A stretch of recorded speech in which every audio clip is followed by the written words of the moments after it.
இது வந்து தினமும் நம்ம கஷ்டமான வேலைகள் நம்ம தினசரி வாழ்க்கையில் இருக்குது. நிறைய கஷ்டமான வேலைகள் இருக்குது. அதனால் என்ன பண்ணணும், காலையிலே பெண்கள்கிட்ட ஆண்கள் பேசிகிட்டு இருக்கக்கூடாது. காலையிலே நீங்கள் ஆண்களும் பெண்களும் கொஞ்சம் கொலாவிட்டுனீங்களா அதுக்கப்புறம் கஷ்டமான வேலை எதுவுமே செய்ய முடியாது. என்ன வேலை கஷ்டமான வேலை? தொழில் மிக மிக முக்கியமான வேலை. கஷ்டமான வேலை தொழில். அப்புறம் வந்து அவரவர் வேலையை அவரவரே வீட்டில் செய்யணும்.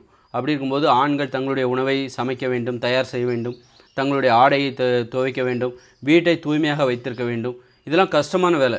இதை செய்வதற்கு நமக்கு ஒரு கோபம் தேவை. காலையில் எல்லாத்துக்கும் அந்த கோபம் இருக்கும். தூங்கி முழிச்சோடனே ஏன் வந்து படித்தா நல்லா புரியுது அப்படின்னா ஒரு கோபம் இருக்கும். அந்த கோபம் பாதுகாக்கப்பட வேண்டும். அந்த கோபத்தை வைத்து கடினமான வேலைகளை அனைத்தையும் செய்துவிட வேண்டும். தினசரி நமக்கு கடினமான வேலைகள் இருக்குது. நம்ம வீட்டை சுத்தமாக வச்சுக்கணும், சமைக்கணும், அவங்கவுங்க வேலையை அவங்கவுங்க துணியை துவைக்கணும், அப்புறம் வந்து தொழில் செய்யணும். தொழில் வந்து வாழ்வாதாரம். அதுக்கு ஒரு கோபம் தேவை. நீங்கள் அதுக்கு அப்புறமா தான் எல்லாத்தையும் கஷ்டமான வேலைகள் எல்லாத்தையும் முடித்து, இதெல்லாம் யாரும் விருப்பப்பட்டு செய்யக்கூடிய விருப்பப்பட்டு ஜாலியான ஒரு விஷயம் கிடையாது.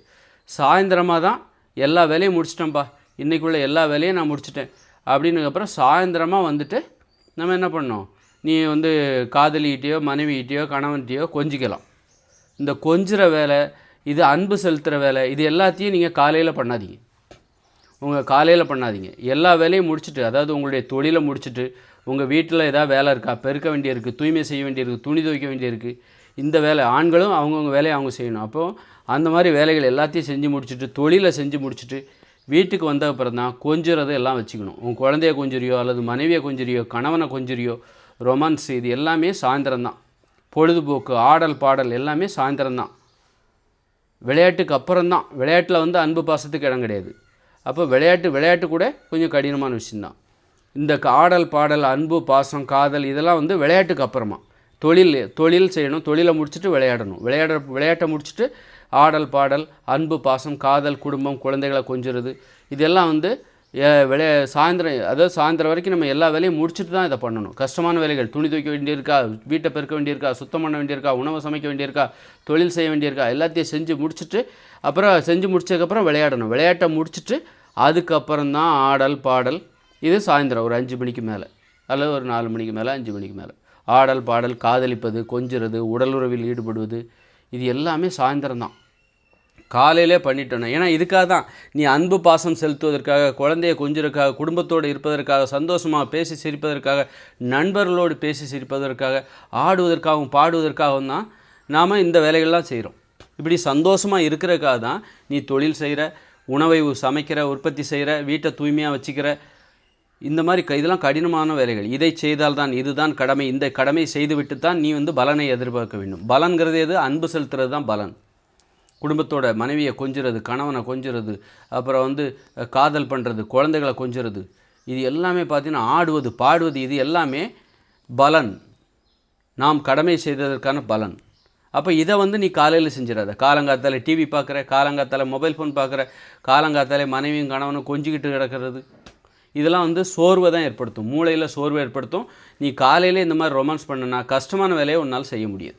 கஷ்டமான வேலை செய்கிறதுக்கு ஒரு கோபம் தேவை.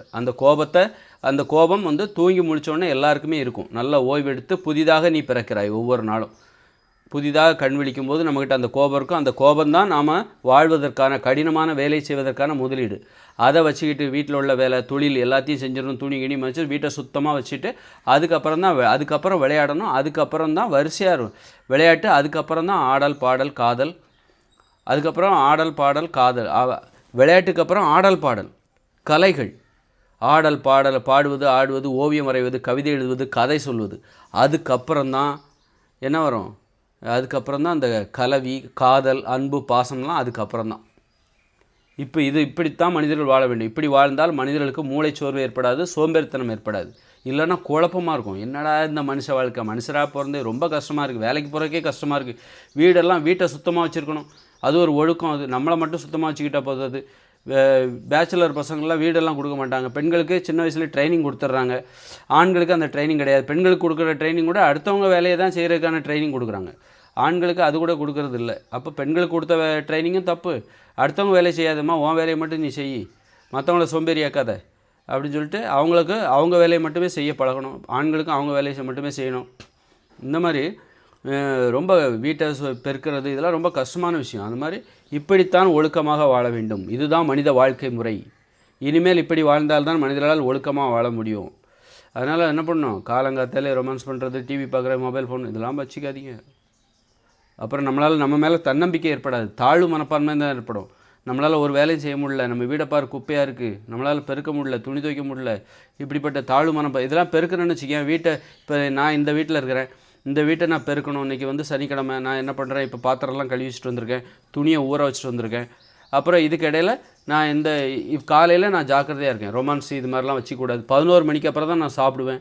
காலையிலே சாப்பிட்டேன்னா எனக்கு திருப்தி வந்துடும், அந்த கோபம் குறைஞ்சிரும், கோபம் தணிஞ்சிரும். அதனால் எனக்கு ஒரு பசியோடு இருக்கும்போது ஒரு கோபம் இருக்கும். அந்த கோபத்தை வச்சுக்கிட்டு நான் என்னோடய தொழிலை செஞ்சு ஒரு 11 மணிக்கு அப்புறம் தான் நான் சாப்பிடுவேன். அதுக்குள்ளே நான் இந்த கோபத்தை வச்சுக்கிட்டே எல்லா வேலையும் செஞ்சு முடிப்பேன். வீட்டை பெருக்குவேன், சமைப்பேன். அப்புறம் இந்த மாதிரி வேலைகளெல்லாம் செஞ்சு முடிச்சுட்டு அந்த கோபத்தை பாதுகாத்துக்கணும். இதுக்கிடையில் நான் ஏதாவது ரொமான்ஸு காதல் கீதல்னு போனேன்னு வச்சுக்கோங்க, குழந்தைகளை கொஞ்சிறதோ இப்படி குடும்பத்தாரோட உட்காந்து நண்பரோட உட்காந்து அரட்டை அடிக்கிறது சோம்பேறித்தனத்தை ஏற்படுத்தும். அதனால் இதுக்கு நாட் அலவுடு. நான் சொல்லிடுவேன், நண்பர்கள் யாராவது இருந்தாங்க, இப்போ காதல் எதாவது இருந்தால் அவங்ககிட்ட நான் சொல்லிவிடுவேன், காலையில் இருந்தால் எனக்கு வந்து இந்த வேலைகளெல்லாம் செய்யணும், அதனால் கஷ்டமான வேலை எல்லாத்தையும் செஞ்சு முடிச்சுட்டு அப்புறமா நான் கால் பண்ணுறேன், அதுக்கு இடையில் காலையில் நான் ஃபோன் பண்ண மாட்டேன் அப்படின்னு சொல்லிடுவேன். இந்த மாதிரி தான், இதுதான் கட்டுப்பாடு. இந்த மாதிரி பாருங்கள் எவ்வளோ நுட்பமாக இருக்குது பார்த்தீங்களா. மனித வாழ்க்கை என்கிறது ரொம்ப நுட்பம். சும்மா எடுத்தவங்க ஆண்களுக்கு இது தெரியவே இல்லை. காலங்காலமாக வீட்டில் சோம்பேறியாக இருக்கிறான். வீட்டுக்குள்ளே இப்படி ஒரு ரகசியம் இருக்குது. பெண்கள் பார்த்திங்கன்னா சாயந்தரமாக தான் எல்லா வேலையும் முடிச்சுட்டு தான் அவங்க என்ன பண்ணுவாங்க, ஆண்களுக்காக காத்திருப்பாங்க. காலையில் பரபரப்பாக இருப்பாங்க, வேலையெல்லாம் செஞ்சு முடிப்பாங்க, சமைக்கணும், எல்லா வேலையும். அதுக்கு இடையில் இந்த ரொமான்ஸு இந்த மாதிரி வேலை அவங்களுக்கு பிடிக்காது.